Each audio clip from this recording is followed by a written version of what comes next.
So I'm sitting in a room in London about to speak to a bunch of founders. Somebody else is already speaking. And so I'm just observing the behavior. And while that person's speaking, they're just picking up their phones, kind of doing a little sideways action. And it's the whole swipe up, send a message, put the phone down, pick it back up again 2 minutes later, check something, put it down. And this just goes on and on. The average person probably picking up their phone like 15 to 20 times during that speech. And I'm going to use that as an example to talk about certainty. The thing is that this is so common for people who are buying certainty out there because in that case, they needed their business to be okay. They were checking messages or doom scrolling or most of the time looking at business emails as if like my business is going to go on fire if I actually pay full attention to this speaker for an hour. So instead of ranting about, these people are making mistakes and all that sort of stuff, I want to get into the behavior a little bit more. Why do founders need so much certainty? Why do we almost like reflexively have to check in on things? Why do we have to, basically, why can we never put it down? Why are we always on? What I want to do is basically give you a filter to help you not need certainty for all these things, to almost just have your own doctrine, your own discernment, your own way to say, this is for me or not for me. And I want to give that to you in like the next 30 seconds. And by the way, if you watch the end of this video and you like it, this is part of a larger series I wrote called The Curse of Knowing How to Win. It's an email series you can binge in minutes. That link's in the description below. But let's get to the video. What is the quick filter? It's really just 3 questions, and you'll see them on the bottom of the screen here. 1 is this relief or is this root? 2 is, if I do this, what does my life look like in the next 6 months? And 3, what's the third door I'm not considering? Let's dive into these questions a little bit because the quality of your life is dictated by the quality of your questions, which is to say, dictated by the quality of decisions based on those questions. So let's dive into these 3 questions. It's going to save you a ton of time. It's going to help you from needing certainty all the time. And it's actually going to make you think further ahead. So your decisions, the quality goes way higher. Let's do this. All right. So something I encounter a lot because I talk to a lot of founders, executives, entrepreneurs who are, high 6 figures, low 7 figures, multi 7 figures, whatever it may be, right? And they encounter this a lot to where when you go from the I'm getting adoption and building it stage to now I'm maintaining it and running it or scaling it stage, especially in the scaling stage, you're like, man, I need to hire, right? And before I say that is not, that is not a bad thing. Hiring is amazing and all that sort of stuff. But I do want to talk about it through the lens of these 3 questions. The first one being, is this relief or root? In many times, it's kind of when you're in the weeds, you don't notice that the idea of hiring somebody really kind of comes from relief. Well, I can't keep doing this forever. I can't keep having my hands in everything. I can't keep blah, blah, blah, blah, blah. And so many times it's I'm running away from the idea of me having to do everything rather than running toward investing in somebody who can give me like extra leverage, the ability to scale, a complete restructure and like next level of my business. But most of the time, I'll talk to founders who are working 60, 70 hours a week and they say, I need to hire so I can get some hours back. That is hiring for relief versus the root, which leans into the next question. If I do this, what does 6 months from now look like? Because if you hire somebody, right, even someone who is well-versed, experienced in your vertical, whatever it may be, that person is going to need some training. They're going to need some adoption. And if your hands are already in everything, chances are you don't have like a chief of staff or you don't trust other people to fully train that person. You might delegate a little bit. You're probably decent at delegating if you've gotten past 7 figures. But chances are the person, like the fulcrum, the focal point of whether that hire does well or not is going to be you, which more specifically is going to be your time. And if that person needs training, it is, again, this like needs to be factored in 6 months from now. They're probably going to require in those 6 months, they're probably going to require 30 days minimum, 60, 90 more likely. A lot of hires take 90 days to get fully independent. And that's if you actually know what the F you're doing, right? Especially a young business owner. So unless your business has been around for 10 years and you have just a tried and true onboarding system, you're not doing it in less than 90 days. And if you're already hands in everything, working 60, 70 hours a week, the time allocation, both parties are going to suffer because now you've added work to try and get this person to provide relief. And then that person is going to be stop, start, because they won't be able to actually get max value out of you because you're still, other areas of your business are going to be pulling you away from that person's future, which is to say, hiring somebody before you're ready, before you've looked at 6 months ahead, is a really expensive way to add more work, right?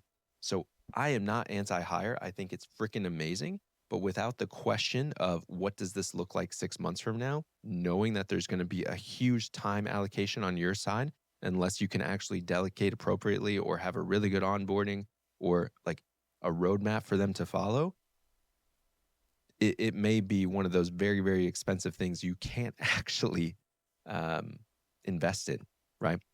And the downside too is if you've been in business more than a couple of years, you've hired somebody who doesn't actually stick around. Like you invest all this time in them and then they get a better offer. And obviously, of course, they're going to look out for their personal interests before they look out for your business interests. And then you have to start all over again. So the 6-month question is huge, specifically around your own time, which goes into the final question is, what is the third door I'm not looking through, paying attention to, whatever it is?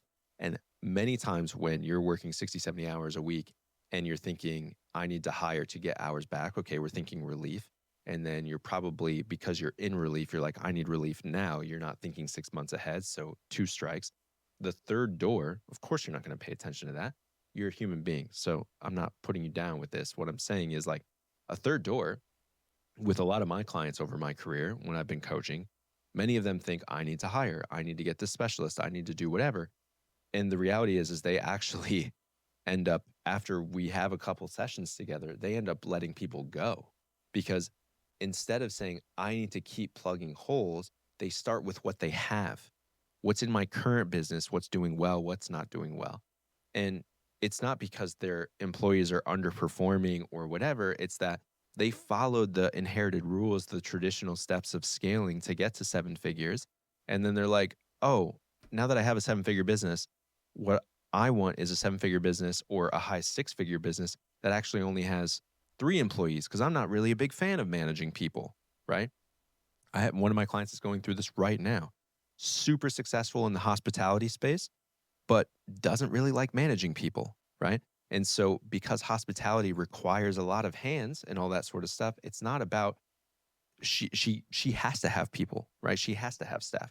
So what we're working on is who can we trust within your current organization, who we can get to a level of like chief of staff, someone who can be the buffer between you in managing a bunch of personalities so you can be the visionary, get into your zone of genius because she has those people. It's just, again, her hands are in every aspect of the business right now. So we need to actually sweep away the dirt, let go of some things, and install those priorities and responsibilities on someone she trusts and nurture one person so that person can thrive with managing other people because that's the role they're destined for. And she can thrive by having one person she can count on, right? And there's a lot of moving parts with that. But the last thing she should be doing is hiring someone new to fill that space because they're not going to understand the culture. And you have to build that trust. Trust is earned in drips and lost in buckets. She already has buckets of trust with some people in her organization. So why did I start this video by talking about me sitting in a room in London and watching a bunch of people pull up their phones while somebody else is talking? I actually see that as like needing certainty, needing to know where every little thing is at, right? And these are the same people who are constantly looking for, should I take this course? Should I hire this coach? Should I invest in ads? Should I boom? What these people lack is the ability to pause. And so it may be a stretch, but I connect that as they couldn't even be present in the moment when somebody else was speaking, right? It's like you're physically here. You basically at least paid in your time to be here, right? And so when I got up to speak, having observed this behavior, I literally had everybody take a selfie. It's like, all right, take a selfie. And I was like, take a photo of something else in the room. Great. Now put that shit in airplane mode. You've placed yourself in the room. You have physical evidence now with photos saying, I'm here. Now put that shit in airplane mode and put your phone face down and be here, right? Because the person who's in two places is neither, right? And so in that speech that I ended up giving, I just have noticed this behavior of when did we need certainty to become the requirement? When did we need everything to work, right? Like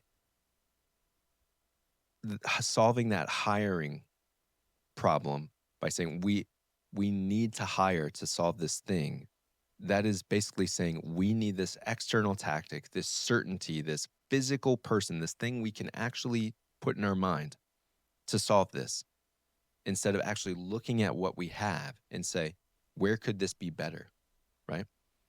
There, these expensive decisions happen all the time, to where instead of taking a pause and saying, well, what about our current business could use improvement? We just skip over that and say, let me go hire somebody because that's what I know how to do. And that's a really expensive way. Whereas I have a client right now who thought she wanted to scale. Her number one value is family. She was working nights, weekends, and holidays before we started working together. I was like, if your number one value is family, you're already working nights, weekends, and holidays. That's taking you away from your family. If we add clients and employees to this current model, it's only going to pull you further away from your number one value, which is family, right? And it's not about comfort. Let's bring the truth to the surface. With that as the very obvious truth, she actually let some people go, right? Hasn't signed a client to this day, has never been more profitable, only works 3 hours a day, 4 days a week, right? Her number one job is being a mom. That's what she wants. That's what happens when the truth comes up, rather than saying, oh, I should do what I'm supposed to do, which is scale, which is higher. Fucking scale. I want you to scale. Absolutely scale. Scale where it enhances your life based on what you like and care about, right? It's the same reason I can manage people. I'm good at managing people. I don't want to manage people. So I'm not going to build a business where I have to have 10 employees. I have a video editor and a part-time VA.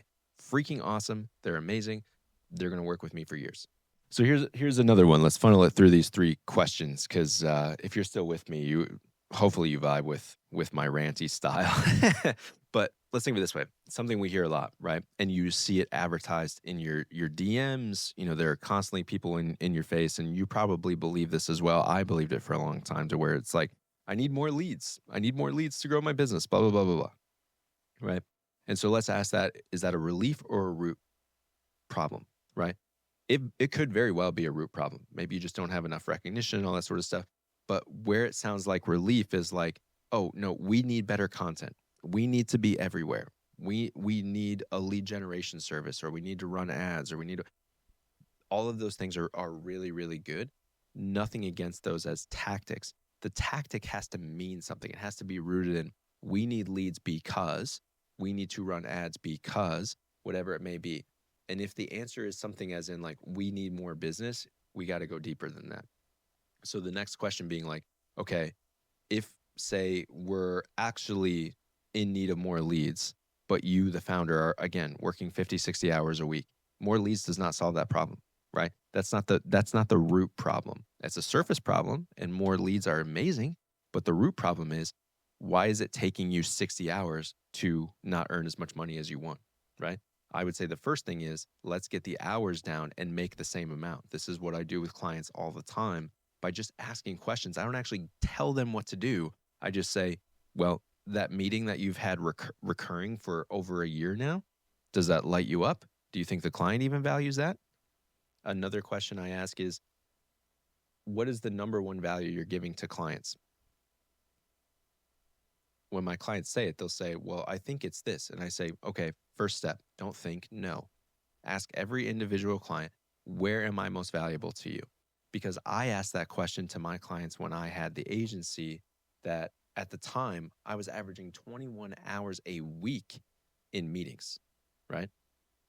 Which is insane for a company that was making $2 million a year. To where it's like, I don't need to be doing this, but I just kept doing it because it's what I knew. And that was like the promise, right? So I asked a higher level question. Where am I most valuable to you? And it was not in the meetings. It was actually something that only took about 2 minutes. And so I sent an email to every single client, BCC'd them all, and said, as of the end of this month, we're not doing meetings anymore. I'm going to send you a 3-minute Loom video every week, right? And in that video, it was, here's something that we're winning at, here's something I'm watching, and here's something I recommend. Just did the same thing, took about 60 seconds for each one of those 3-minute Loom video. They watched it every single time. The results were better, and I saved 75 hours a month in meetings. So that is the power of asking a question such as, where am I most valuable to you? Because if you're thinking right now with your clients, well, I think it's this, you could be right. But if you're wrong, that would be good information to know, right? So that would be an example of a third door, because if you say you need more leads, as an example, when we went from, it took us 7 years to get to $1 million at the agency. We went from $1 million to 2 in 12 months. How did we do that? We only signed 10 clients and we didn't even raise our prices, right? Or like maybe we raised them by like 5% or something. It wasn't enough to go double the business type thing. What I did was I went back to existing clients, the third door, and said, hey, we're crushing it for this. This is what we're winning at. What else do you need? Because it was a marketing agency. I was like, we're doing really well with search engine optimization. That's what you paid us for. What other marketing do you need? Or where are your competitors beating you that you're absolutely annoyed at? Just asking questions. And over time, one of the biggest jumps was I had a client who was paying us around $4,200 a month, go from $4,200 a month to $14,000 a month by going from one service to multi-service, just by asking the question. And it was literally a 20-minute conversation asking the questions, about 20 minutes to create a slide deck and an hour to present the slide deck. And in under 2 hours, we had, what is that, 3Xing? 3Xing the monthly spend with us. That's an example of a third door, right? So I'm just giving like very real, visceral examples so I'm not being preachy and motivational. It's like there is, in almost every case, a better door, especially if the first question is, am I relief seeking? And if you can't see 6 months ahead, the quality of your question just changes everything, right? As we doubled in business, I lowered my hours per week. And like I said, I sent one email to eliminate 75 hours a month, right? These are little things that if I would have been seeking relief rather than seeking a third door, I'd probably not have solved. And so here's an example of like me buying certainty that was the wrong move, right? So if you think I've been been lecturing you, I fail all the time, right? And one example was in the first year of my solo business, I leave the agency and then I'm a coach solo in 2025 for the full year. And I thought the same thing. It's like, I need leads. I need to be everywhere and all that kind of stuff. And so something I had put my whole career in was like organic on Google. And obviously AI changed that and stuff. I was never really big on social media and I didn't really have any clue how to do ads. So I hired a coach who was really good with ads, and I tried to be the best student possible, followed the frameworks and like pumped out stuff really quickly and all that, and spent thousands, right, to like do a lot of direct response ads and all that sort of stuff. And then I launched the ads, and within 4 days I took them down. I was like, fuck this is not me, right? And nothing wrong with the coach, nothing wrong with the ads, nothing wrong with the framework. It would have worked, but I was placing the tactic before the actual pause, before the meaning, before like, if I did this for 6 months, I already look with tattoos and backwards hats and all that sort of, I already look like a bro. I don't need to help myself with that by doing direct response ads that say, you have this problem. I named it this unique thing. Book a call with me right now, right? Like I said, trust is earned in drips and lost in buckets. Like I absolutely have a trust-based business, which means I am not a quantity-based business. Quantity is great, but the more I lean that way, the less authentic I get, and the more I lean towards trust and quality and care and attention and asking questions and curiosity and all that stuff I absolutely love, would do for free, the better my business will do, right? Less is more by far. And these ads were the exact opposite of that. I bought the tactic because I wanted it to work, right? I was in the hope stage. I hope this works. But I had the conviction enough to recognize my mistake, even after several $1,000s and after tens of dozens of hours, maybe 100 plus hours on doing something. That is the power of needing certainty. You need it to work. You are like so hopeful, right? Jim Carrey said, hope is a beggar. And that really stuck with me because hope is a beggar. Hope is literally saying, like, give me something, right? Hands up. I hope this works. I need something from it. To whereas that has never served me. Every time I've hoped for something, it's never come in the way I want. And I'm guessing you've had very, very similar. Whereas if I have faith, which is the exact opposite of hope, I have faith, which is to say I'll take action and I have conviction and I believe and I trust. That's where the results come from. And often way more outsized than I could ever predict, right? I say to my clients, we don't live in imagination and certainty. We live in reality and possibility. What we can imagine is often limiting. What we hope for is often limiting. What we actually could produce, the reality, the possibility of what we're capable of when we don't need certainty, is so much bigger. And there's just way too much evidence in my work in just under 2 years of me coaching people to prove that. Like, it's just, it is insane when you put hope on the shelf and just lead with faith and say, I don't actually know that I'm incapable of this, so I'm going to freaking go for it. And then it's like, oh my God, I'm capable of way more than I thought, right? So let me be clear. The tactics are not the villain. That coach wasn't the villain. It's not like I wasted my money. It was a great lesson. I would pay it 10 times over to learn what's for me and what's not for me. And that is the value of these questions. Is this relief or root? I was seeking relief. I need leads, right? Then I looked 6 months ahead.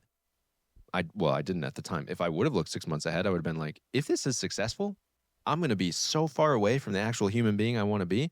It's going to be scary bad, right?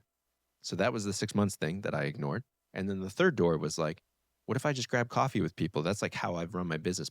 My business literally fed my family last year because I grabbed coffee with strangers, right? Completely organic, no agenda. Hey, you look cool online. Would love to see if that's true over a coffee. Got 18 clients out of coffee last year. No larger plan. Just enjoy it. Same as these videos. I am probably not that great at YouTube for what you normally watch, but if you're still with me, like, there is no question on whether this is my authentic self or not, right?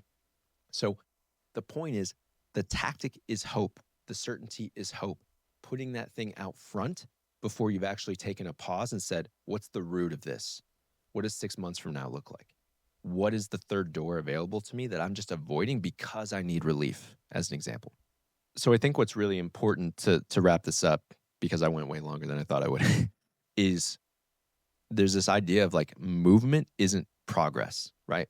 Busyness isn't progress. Like,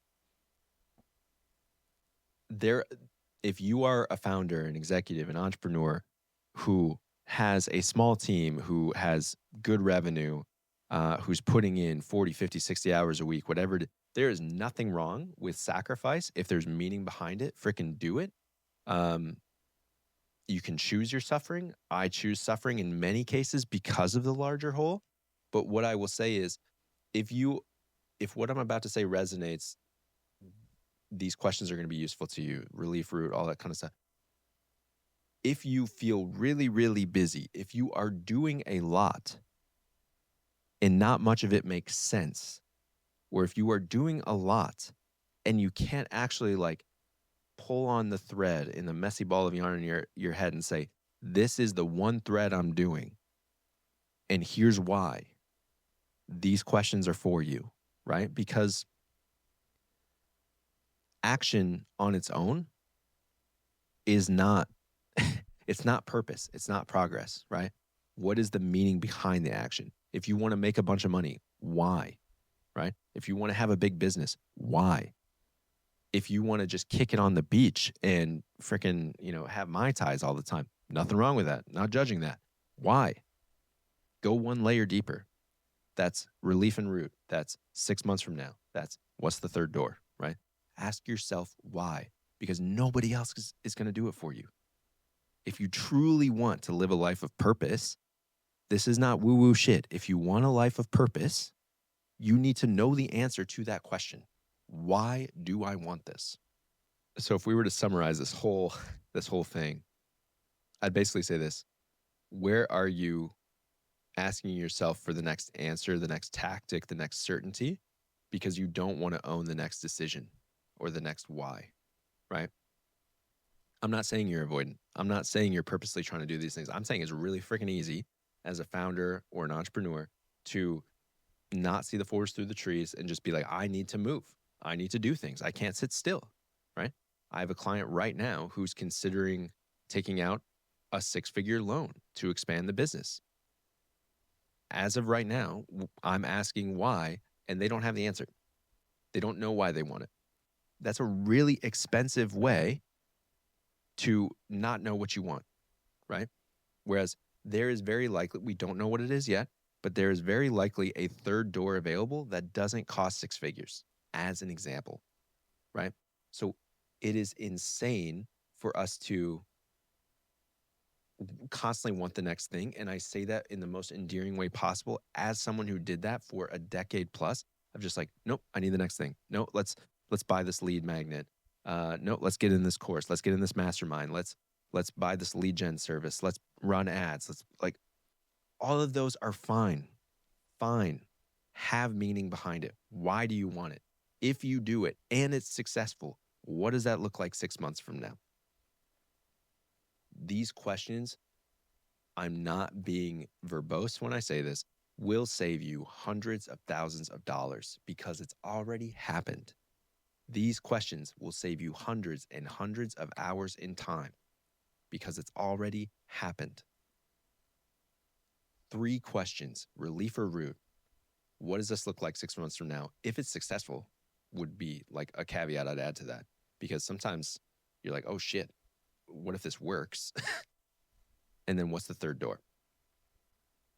They have saved so much time, so much money, so much mental load and warfare. It's insane. And they're so simple. And that's what I love about them. And so let's be really clear. Tactics are not your enemy. But tactics without a reason behind it, unexamined tactics without the why, they're evil. we don't like them, right? And just so you know, if you have invested this much time with me, I really appreciate it. And hopefully this was useful to you and resonates with you. Use those questions. There is absolutely this is a topic part of a deeper series called The Curse of Knowing How to Win.